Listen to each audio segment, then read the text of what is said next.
शुरू अल्लाह के पाक नाम से जो बड़ा मेहरबान निहायत रहम वाला है।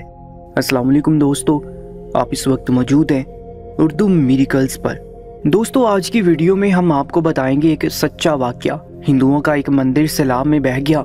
ऐसा भी क्या गुनाह किया था जिसकी ये सज़ा मिली? जानने के लिए हमारी आज की इस वीडियो को आखिर तक ज़रूर देखिएगा और चैनल को सब्सक्राइब करके हमारे चैनल का हिस्सा बन जाइएगा। दोस्तों, दुबई और भारत के आपस में बनते हुए ताल्लुकात के बारे में आप सभी जानते होंगे। गुज़श्ता 19 बरसों से ये ताल्लुकात बेहतर होते जा रहे हैं और अब जब दुबई में एक मंदिर तामीर कर दिया गया तो ये ताल्लुकात बेहतरीन होंगे, क्योंकि हिंदू हमेशा से मादियत पसंद हैं और हमेशा ऐसे ही रहेंगे। फितरत कभी भी तब्दील नहीं होती। हिंदुओं को कहीं से भी फ़ायदा पहुँचे, वो फ़ायदा पहुँचाने वाले उन्हें अच्छे लगते हैं, भले वो मुसलमान ही क्यों ना हो। दुबई में बनाए गए इस मंदिर का इफ्तिताह नरेंद्र मोदी ने 14 फरवरी को किया। इस मंदिर का पूरा नाम पूजा वनवासी अक्षर पुरुषोत्तम स्वामी नारायण संस्थान मंदिर है, जिसे मुख्तसर BAPS मंदिर का नाम दिया गया है। नाज़रीन गिरामी, इस मंदिर की तमीर के बाद वहाँ पर कुछ ऐसा वाक़या हुआ जिसे देखकर सब लोग दंग रह गए और हिंदुओं की आंखें भी खुली की खुली रह गई। किसी ने भी नहीं सोचा था कि दुबई में मंदिर की तमीर के बाद ये सब हो जाएगा। खुद दुबई की गवर्नमेंट अब बगले झांकने लगी है। नाज़रीन गिरामी, जैसे इस मंदिर की तमीर मुकम्मल हुई और इफ्तिताह किया गया तो देखने वालों ने देखा कि एक बड़ा सैलाबी रेला था जो मंदिर की तरफ आ रहा था और उसने मंदिर में तबाही मचा दी। यहाँ तक कि मंदिर में रखी गई भगवान की मूर्ति भी बह गई।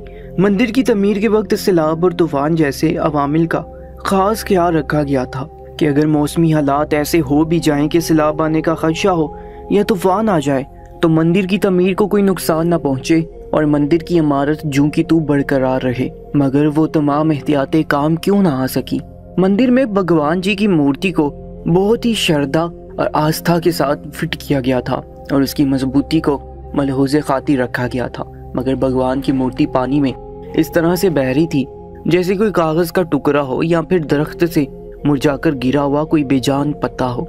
इस वक्त तो भगवान अपनी वक़्त को खुद ही रो रहा था और हिंदुओं के मुंह खुले हुए थे। नाज़रीन गिरामी, एक ऐसी जगह पर सैलाब का आना जहाँ पर पानी का कतरा भी ना बरसता हो, उस पानी की निशानदेही है कि हिंदुओं के अकीदे गलत है और शायद कुदरत को एक इस्लामी मुल्क में मंदिर का क़याम पसंद नहीं आया। वो भी ऐसे मौके पर जब एक जगह पर मुसलमानों की मस्जिद को मुनहदम करके उसकी जगह पर मंदिर तमीर किया गया। वो दुबई जहाँ पर साल साल से ज़रा भी बारिश नहीं बरस पाई है, वहाँ इतना बड़ा सैलाबी रेला कहाँ से आ गया था।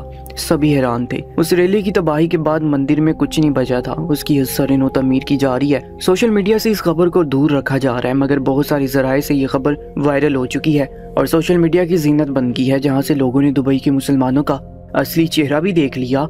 और एक तरफ भारत में बाबरी मस्जिद को मुनहदम करके राम मंदिर तमीर किया गया, वहीं दूसरी तरफ दुबई जैसे इस्लामी मुल्क में मंदिर का क़याम मुसलमानों के ईमान पर सवालिया निशान बन गया है। हिंदू अभी इस बात के बारे में सोच रहे थे कि आखिर उनकी की गई एहतियातें काम क्यों नहीं आई, जबकि इसके पीछे भी एक बड़ी वजह थी। उस मंदिर की तमीर जहां तमाम मुसलमान चुप थे, वहीं एक मजबूत ईमान के मालिक शख्स ने उस मंदिर की तमीर के खिलाफ सोशल मीडिया पर मुहिम चलाना शुरू कर दी।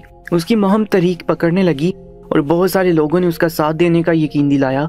हिंदुओं ने जब ये देखा कि उसकी चलाई गई मुहिम जोर पकड़ने लगी है और अरब ज़मीन पर उन दिनों जब वो बाबरी मस्जिद को मुनहदम कर चुके हैं, मंदिर तमीर होने का ख्वाब अधूरा रह जाने का खदशा है, तो उन्होंने उस शख्स को अगवा करवा लिया और उसके तमाम अकाउंट्स को डिलीट करवा दिया गया। और उसकी चलाई गई मुहिम अभी नहीं थी, इसलिए तहरीक बनने से पहले ही टूट गई।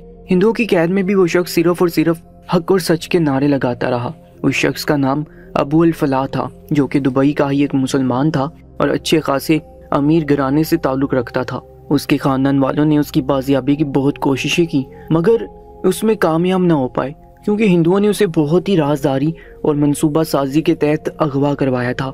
और अगवाकारों में बहुत सारे ऐसे लोग भी शामिल थे जो सिर्फ नाम के मुसलमान थे। हिंदुओं ने अपनी कैद में उसे बेइंतहा अजियतें पहुंचाई और बुरे तरीके से जद्दोकोब किया और मंदिर के इफ्तिताह के बाद उसे मार डाला। उन्होंने अब तक अबू अल फलाह को इसलिए जिंदा रखा था ताकि तहरीक चलाने के जुर्म में उसे मंदिर बनते दिखाकर, उसका इफ्तिताह होते दिखाकर अजियत दे सके। और जैसे ही उनका मकसद पूरा हुआ, उसे ख़त्म कर दिया गया, क्योंकि अब अगर अबू अल फलाह को जिंदा रखा जाता तो हिंदुओं का सच सबके सामने आ जाता कि वो किस कदर शिद्दत पसंद है। यकीनन हिंदुओं का अरब अमारात में दाखिला ही बंद हो जाता। जिस दिन अबुल फलाह की नाश पुलिस को मिली उसी दिन मंदिर में तेज तूफान आया जिसे अबुल फलाह की मौत से जोड़ा जा रहा है। मुसलमानों को पता चल गया कि आखिर इस मंदिर में तूफान और सैलाब आने का सबब क्या है, जबकि इस रोए ज़मीन पर हज़ारों मंदिर बने गए हैं। इस वक्त तो कोई सैलाब नहीं आया, लेकिन इस मंदिर की बुनियाद ही जुल्म पर रखी गई थी, इसीलिए उसी वक्त अल्लाह ताला का इंसाफ आ गया। नाज़रीन गिरामी, ये वाक़या पहली बार नहीं हुआ है, बल्कि गुज़श्ता बरस भी भारत में बिल्कुल ऐसा ही एक वाक़या वक़ूअ पज़ीर हो चुका है, जब मंदिर में इंतहाई बदतरीन सैलाब आया और वहाँ मौजूद भोलेनाथ की मूर्ति पानी में बह गई थी और उसकी वीडियो को रिकॉर्ड करके सोशल मीडिया पर डाल दिया गया था, जहाँ पर हिंदू बहुत ही बुरी तनकीद के निशाने पर आए थे। वहाँ पर भी मुसलमानों पर बहुत बुरे तरीके से जुल्म किया गया था और बाबरी मस्जिद को मुनहदम करने के वाले से ही कई एक मुसलमानों को शहीद कर दिया गया। इन शहदा को कोई भी इंसाफ नहीं मिल सका था, बल्कि धमकियां देकर उनके अहले खाना को भी खामोश करवा दिया गया था। तब आलमी इस्लाम की खामोशी ने जैसे अल्लाह ताला के कहर को दावत दे डाली थी और भारत में चारों तरफ बुरे तरीके से सैलाब आया था, जिसमें टूटा फूटा मंदिर और सैलाबी पानी में बहते हुए भोलेनाथ की मूर्ति अल्लाह ताला के इंसाफ की चीख चीख कर गवाही दे रही थी। और अब भी यकीनन ऐसा हुआ है। अबुल फलाह की मौत के बाद वहाँ पर आने वाला सैलाब और उसमें बहती हुई मूर्ति इसी बात की निशानदही कर रही है कि अल्लाह ताला बेहतरीन मुनसिफ है। अरब में मंदिर की तमीर सोशल मीडिया पर जहाँ एक तबका इसे मोदी का करिश्मा बताने पर लगा है कि ये सिर्फ और सिर्फ प्रधानमंत्री नरेंद्र मोदी का कमाल है कि उसने अरब की सरजमीन पर इतना आलीशान मंदिर तामीर करवा दिया है, वहीं एक हल्का इसे मुत्तहिदा अरब अमारात और मुसलमानों की रवादारी की मिसाल बता रहे हैं। उनका कहना है कि इसे कहते हैं आला ज़रफ़ी। एक तरफ भारत में हमारी मस्जिद को मुनहदम किया गया है, वहीं अरब सरजमीन पर मंदिर की तमीर हिंदुओं के मुंह पर ऐसा तमाचा है जिसकी गूंज वो सारी जिंदगी सुनते रहेंगे। शायद भारत में बाबरी मस्जिद को मुनहदम करने के बाद उस मंदिर की तमीर की गई, इसलिए अल्लाह ताला ने इस मंदिर और इसके इर्द गिर्द की आबादी पर अपना कहर नाजिल कर दिया। दुबई में बनाएगी इस मंदिर में आने वाले इस तूफान को भी हिंदुओं ने अपनी मजहबी रस्मों से जोड़ दिया। किसी ने कहा कि शुद्धिकरण हो गया और किसी ने कहा कि जहां सालों से बारिश नहीं बरसी थी वहां पर इस कदर तूफान और सैलाब का आ जाना ये एक अच्छा इशारा है कि मंदिर को यहीं पर बनना चाहिए। बारिश देवता ने अपना आशीर्वाद दे दिया। किसी ने कहा कि श्री राम का नाम हमेशा बुलंद रहेगा। जहां हिंदू ऐसे कमेंट करने में पेश थे, वहीं पर मुसलमानों ने भी कमेंट्स करने में बढ़ चढ़ कर हिस्सा लिया। किसी ने तंजिया लब्बुल लहजा इख्तियार किया और कहा कि और मंदिर तामीर करो।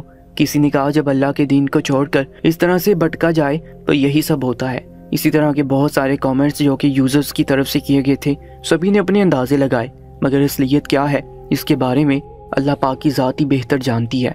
आर.के. राधा कृष्ण ने अब्दुल वहाब के बयान को शेयर करते हुए लिखा है कि उन्होंने इंडिया में मजहबी रवादारी के हाल का जिक्र किया। दोस्तों, अरब की सरजमीन पर मंदिर तमीर हो गया और इसके साथ साथ ही मुसलमानों का सर फख्र से बुलंद हो गया कि मुसलमानों ने कहीं ना कहीं इस्लाम की इस फरमान को दुरुस्त साबित कर दिया कि मजहब के मामले में किसी पर भी जबरदस्ती की इजाजत नहीं है। अगर कोई दिल से चाहे तो इस्लाम को इख्तियार करे और अगर कोई ना चाहे तो मुनाफिकीन की सब में शामिल ना हो। जो उसके दिल में हो वही उसकी जुबान पर हो। दोस्तों, बेशक इस तरह के वाक़यात अल्लाह पाक की तरफ से निशानियां हैं, इशारे हैं समझने वालों के लिए जो समझ बूझ रखते हैं। मज़ीद वीडियो अपडेट्स के लिए हमारे YouTube चैनल को सब्सक्राइब कर लीजिएगा और साथ मौजूद बेल आइकन पर भी क्लिक कर लीजिएगा ताकि हमारी आने वाली तमाम नई वीडियोज़ की अपडेट आपको सबसे पहले मिलती रहे।